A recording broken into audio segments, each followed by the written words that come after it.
আরে হ্যাঁ, জানি জানি অনেক দিন পরে ভিডিও আপলোড করছি, আর ভিডিওটা অনেক দিন আগে। আর ভিডিও আপলোড করতে না পারার একটাই কারণ, সেটা হচ্ছে কি আমার এক্সাম শুরু হয়ে গেছে। তার ভিতরে এডিট করে আপলোড করার মতো এনার্জি আমি পাচ্ছি না। তো এই ভিডিওটা হচ্ছে গিয়ে আমাদের বরিশাল আসার 2-3 দিন পরের ভিডিও। বরিশালে এসেও একটু ব্যস্ত হয়ে গেছিলাম, মায়ের শরীরটা একটু খারাপ করেছিল, তো মাকে ডাক্তার দেখিয়েছি। তো সব কিছু মিলিয়ে বেশ অনেকটাই ব্যস্ত ছিলাম। আমরা বরিশালে এসেছিলাম 22শে এপ্রিল, আর এটা হয়তো 25শে এপ্রিলের ভিডিও। তো ও তখন ঢাকা গেছিল, কিছু কাজ ছিল তাই সেগুলো সারতে গেছিল। আর আজকে দুপুরে আসবে, বাট আসবে কি না সেটা শিওর ছিল না। আর আমিও সেজন্য ওর জন্য রান্না করিনি। আমি শুধু আমার জন্য মাছ আর ভাত করেছিলাম, আর মাছ তো সে খায় না, সেজন্য ঘরে যা ছিল সেটাই রান্না করলাম। আসলে এসে তো বাজার করার সেরকম টাইম পাইনি, তো পটল ছিল ওটা ভেজে নিয়েছি, আর এখানে ডিমের ঝোল করে নিয়েছিলাম। কিন্তু আমাদের মন্দিরাও চলে এসেছিল। আসলে বরিশাল আসার পর ওর সাথে সেরকমভাবে দেখা হয়নি, ওই 2-1 পলক দেখা হয়েছে। তো আজকেও এসেছে। আসলে মামিরাও বরিশালে এসেছিল, তো তো সেই জন্য ও ব্যস্ত ছিল আর আমিও ব্যস্ত ছিলাম। তো মামিরা ঢাকা চলে গেছে, তারপরও হচ্ছে গিয়ে এসেছিল আজকে। আর আমরা 3জন যেহেতু একসাথে আছি, অবশ্যই বাইরে ঘুরতে যাব। তো এসে একটু খেয়ে তারপর ফ্রেশ হয়ে আবার বাইরে বেরোলো। এই দেখো ওর এনার্জি কত! ও সারাদিন মানে 24 ঘন্টাই ও ঘুরতে পারে, ওর কোনো ব্যাপারই না। আর আমি যখন বলি যে আমি ঘুরতে যাব না, তখনই হচ্ছে গিয়ে সেটা নিয়ে রাগারাগি হয়। ওর ঘুরতে ভাল লাগে আর আমার অত বাইরে যেতে ভালো লাগে না। তো যাই হোক, এসে দেখি বেলস পার্ক পুরো ফাঁকা, মানে এখানের দোকানগুলো সব উঠিয়ে দিয়েছে। আর কারেন্টের প্রবলেমের কারণে একটু আলোও কম লাগছিল, তো বেলস পার্কটাকে একদম অন্যরকম লাগছিল।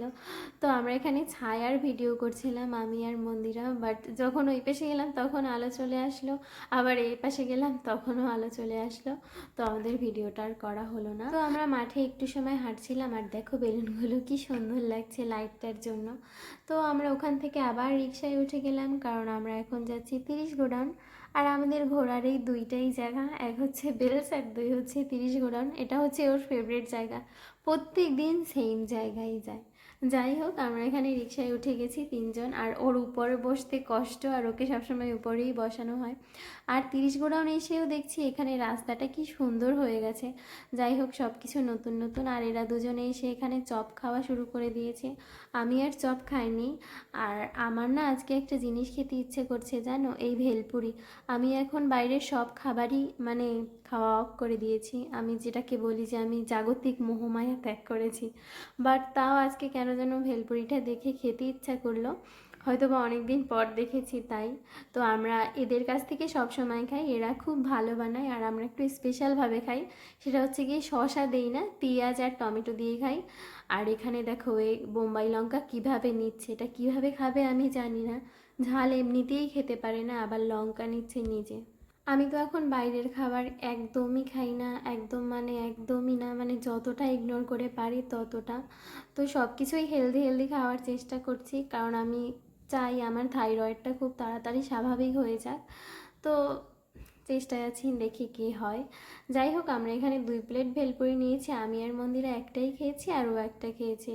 এটাই আমাদের পক্ষে খাওয়া অসম্ভব হয়ে যাচ্ছিল, কারণ এটা বেশ ঝাল ছিল, বাট খুব ভাল লাগছিল খেতে। তারপরে আমরা নদীর পাড়ে একটু সময় বসি, আর ওখানে বসে একটু মালটা চা খাই।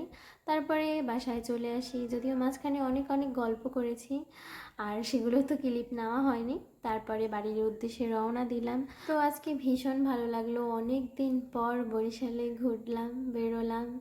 যাই হোক, আমি এই শহরটাকে অনেক অনেক মিস করেছি। তারপর ঘরের জন্য কিছু টুকটাক জিনিসপত্র কিনে বাড়িতে চলে আসলাম। টাটা।